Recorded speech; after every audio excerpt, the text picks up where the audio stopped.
Jumuiya ya kikanda na kimataifa ya vyama vya wanasheria zimetoa wito kwa mamlaka nchini Tanzania kusitisha mara moja uendeshaji wote zaidi wa kuvunjwa kwa utawala wa sheria dhidi ya wakili Tundu Lissu ambaye ni mwenyekiti wa Chama cha Demokrasia na Maendeleo Chadema Taifa, mheshimiwa haki za vyama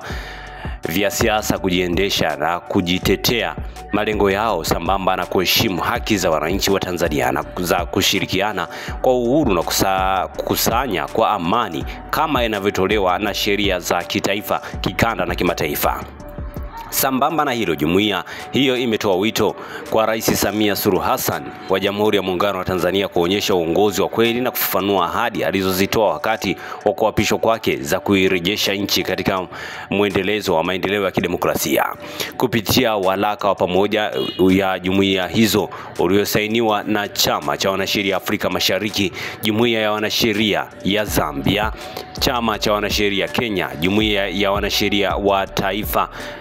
ya SADC, wanasheria wa Tanganyika, Chama cha Wanasheria Uganda, International Commission of Justice Kenya na International Commission of Justice, imebainisha kuwa